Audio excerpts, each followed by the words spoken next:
Salut à tous et bienvenue dans cette nouvelle revue de l'actualité du bodybuilding et du fitness à l'international. Aujourd'hui, le premier sujet de cette vidéo, il va concerner l'arrivée d'Adi Choopan en Amérique. Donc il a réussi à obtenir un visa, chose qui l'empêchait depuis des années de participer à l'Olympia. Cette fois, c'est chose faite. Donc la vidéo de son arrivée est sur la chaîne de Annie Rambod ou de Evogène Nutrition. Vous l'avez probablement en fond de la vidéo. Maintenant, la question que tout le monde se pose et la réponse que j'attendais avant de vous publier cette revue là, mais je l'ai toujours pas eu, personne ne l'a au final, c'est dans quelle catégorie Adi va concourir. Et pourquoi on se pose tous cette question? Pourquoi on s'intéresse tous à ce compétiteur? Parce que ce compétiteur, entre autres, a de grandes chances de remporter l'une des deux catégories et de se placer extrêmement bien, voire de remporter l'autre. Donc forcément, on peut se poser des questions pour s'intéresser à l'avenir. Parce que Monsieur Olympia, mine de rien, c'est dans 8 jours. 8 jours, c'est absolument que dalle. Je vous rappelle que c'est un peu le Super Bowl du bodybuilding, c'est la compétition qui est attendue toute l'année, c'est la compétition la plus prestigieuse au monde. Donc on peut toujours que spéculer, supposer de ce qu'il va faire, de ce qu'ils vont faire, parce que la décision, je pense qu'il va pas la prendre tout seul. D'un point de vue argent, d'un point de vue chèque, il remporterait probablement plus s'il choisit de concourir en Open, parce que le vainqueur en Open remporte, enfin l'année dernière en tout cas c'était 400 000 $, et le vainqueur en 212, en moins de 212, remporte 40 000 $. Donc bon, 10 fois moins d'argent, et il me semble que le top 5 de l'Open gagne de toute façon plus que le vainqueur de la catégorie 212. Au-dessus de ça, en plus de ça, la catégorie la plus prestigieuse, la seule catégorie qui récompense du titre Monsieur Olympia, c'est la catégorie Open. C'est-à-dire que tous les autres vainqueurs des autres catégories ne sont pas des Monsieur Olympia. Et ça, mine de rien, ça peut quand même vachement influencer son choix, enfin le choix de l'équipe. Parce que on voit bien qu'il a le potentiel de remporter des shows en Open, c'est comme ça qu'il s'est qualifié. Forcément, vu que c'est le plus gros titre qu'on peut remporter en bodybuilding à l'heure actuelle, on peut donc imaginer qu'on s'y intéresse. Maintenant, à nouveau, en 212, il a moyen de remporter directement le titre. Donc est-ce que finir premier dans une catégorie qui est moins récompensée et au final moins prestigieuse, ça l'intéresse plus que finir éventuellement, je ne fais que supposé dans le top 5 de la catégorie la plus respectée, la plus regardée entre guillemets, et de la compétition la plus prestigieuse au monde, ça l'intéresse plus. Je pense que la réponse elle va pas tarder à arriver, et je pense pas que je referai une revue d'ici l'Olympia. Donc la réponse à cette fameuse question, je la mettrai dans l'onglet communauté de ma chaîne, ou alors dans la description de la vidéo, ou alors dans les deux. Donc regardez si vous voulez avoir réponse à ce sujet. En tout cas, dites-moi ce que vous en pensez dans la section commentaires.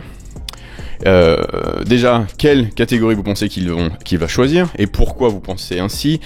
Également, en fonction des catégories où vous pensez qu'il peut placer, pour quelles raisons vous pensez qu'il peut remporter X catégorie, et partagez-moi tout ce que vous avez à partager sur le sujet. Donc je vous disais un peu plus tôt que certains bodybuilders font la transition de la catégorie par exemple 212 à Open, je pense à Flex Lewis, parce que ils veulent ne plus être limités par cette catégorie de poids et au final pouvoir s'exprimer de la meilleure des façons sur scène, c'est-à-dire ne pas avoir à se retenir d'être le plus gros possible sur scène. Et c'est également le cas de Stanimal. Donc vous êtes beaucoup à suivre Stan, et je le mentionne souvent dans mes revues en ce moment, et j'ai pu noter dans plusieurs de ses réponses aux commentaires qu'il prévoyait, après cette aventure classique, de s'orienter vers la catégorie bodybuilding open, donc en gros de ne plus être limité par la limite de poids pour pouvoir s'exprimer de la meilleure des façons. Il a énormément progressé cette année, donc j'imagine que faire le poids cette année, ça va être encore plus compliqué que les années passées. J'ai pas trop d'infos sur le sujet, pourtant je regarde toutes ses vidéos, et du coup je peux comprendre que même s'il adore cette catégorie classique, enfin je pense bien, ces poses classiques, ces différences de jugement, de physique éventuellement, il a envie de s'exprimer. Donc il passe en Open très bientôt. Et très bientôt, ça pourrait en fait, à vrai dire, être après l'Olympia. Pourquoi je dis ça? Parce que il est déjà in shape, il est déjà conditionné pour classique, donc tout simplement prêt à monter sur scène en bodybuilding open. Et vu qu'il est IFBB Pro, même IFBB Pro classique, il est IFBB Pro tout court, il a la possibilité de concourir sur une scène pro professionnel en bodybuilding. On voit pas mal en ce moment des pratiquants men's physique. Donc je pense à Logan par exemple, où on a vu Sadik un peu plus tôt, il y a 2 ans je crois, faire la transition entre men's physique et classique physique pour essayer tout simplement. Et donc c'est ce que va faire Stan, et donc il a la possibilité de faire ça, et donc on pourrait au final avoir sur scène après l'Olympia Stanimal en bodybuilding. Et vous savez avec qui on pourrait avoir Stan sur le plateau? On pourrait avoir Shawn Rhoden sur le plateau. Parce que Shawn Rhoden, vous voyez à l'écran, il est écorché, Shawn Rhoden. Shawn, il a fait sa prep là. Je vous mets la transformation. En 4 mois, il s'est métamorphosé, comme il le fait plus ou moins à chaque fois. Donc pas de surprise à ce niveau-là, mais en tout cas son physique est le physique qu'il a fait remporter Monsieur Olympia l'année dernière. Donc à maintenant 8 jours de la compétition, on n'a toujours pas de nouvelles concernant le procès, l'affaire et donc le ban de la compagnie qui détient Monsieur Olympia, American Media. Dites-moi si je me trompe et si vous avez des informations sur le sujet, qu'on ne le verra pas sur la scène de l'Olympia, qu'il ne sera pas apte cette année à défendre son titre, mais il n'est pas banni de la fédération IFBB, donc il a encore la possibilité de monter sur scène après l'Olympia. Juste après l'Olympia, il y a un show en Italie, le IFBB Pro Yamamoto quelque chose, et donc on pourrait éventuellement s'attendre, et je l'ai vu mentionner un peu partout, sauf par Shawn bien sûr pour le moment, à le voir sur scène. Et imaginez que sur cette scène, on se retrouve avec Stan qui passe en body open, et on se retrouve avec Shawn qui vient montrer à tout le monde qu'il est le légitime Monsieur Olympia 2019. Et sachant qu'il est probablement un peu aigri de ne pas pouvoir, ça reste à confirmer une fois de plus, défendre son titre cette année. Je pense que ce serait pour nous en tout cas, parce que je sais que vous êtes un bon nombre sur cette chaîne à suivre Stan et à bien aimer la personne en plus de ce qu'il accomplit, ce serait vraiment cool de voir ces deux frères, on va les appeler comme ça, et partenaires d'entraînement sur scène en train de batailler. Moi c'est quelque chose que j'aimerais énormément voir, et j'aime vraiment bien le physique autant de Shawn que de Stan, qui sont deux physiques complètement différents d'ailleurs, et ce serait vraiment intéressant de les voir sur scène ensemble, et j'imagine que ce serait une superbe expérience pour eux, notamment pour Stan.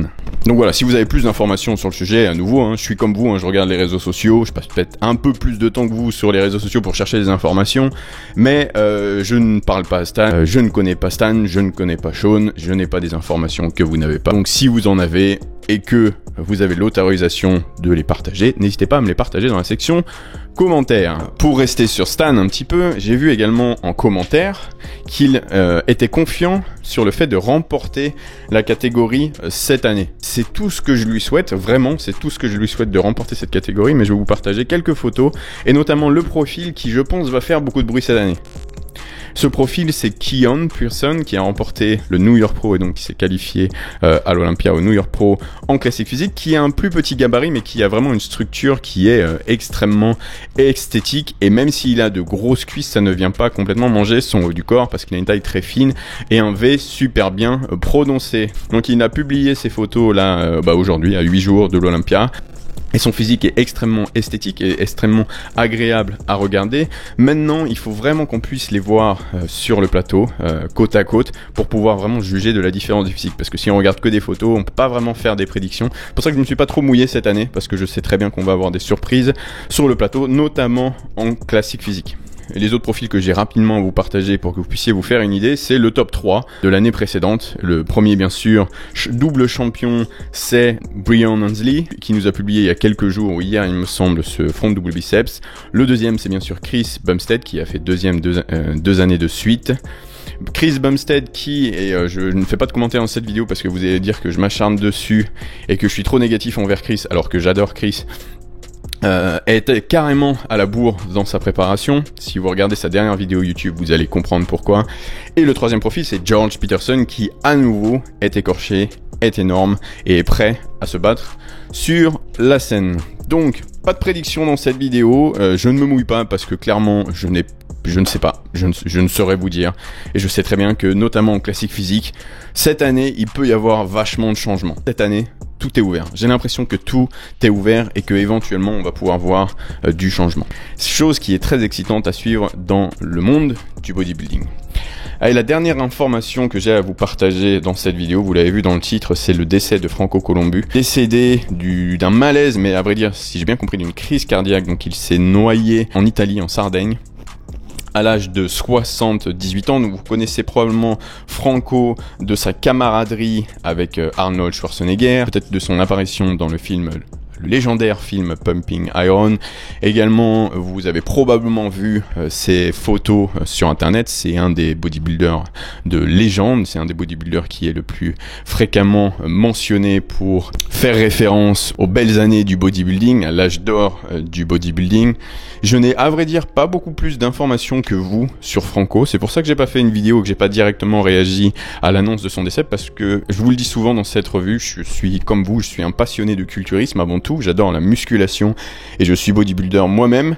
Je suis l'actualité du bodybuilding international d'une façon très active, mais tout ce qui est l'histoire du bodybuilding et le passé du bodybuilding, je ne suis clairement pas aussi bien placé que de nombreux profils, même en France, pour vous parler de tout ça. Si son parcours vous intéresse, ses accomplissements vous intéressent, Nick de la chaîne Nick Strength and Power a réalisé une vidéo sur lui il y a quelques mois environ qui résume tout ça. Donc je vous invite grandement à prendre quelques minutes et aller vous renseigner sur qui était ce monsieur pour comprendre un peu plus pourquoi aujourd'hui, enfin cette semaine, le bodybuilding est en deuil.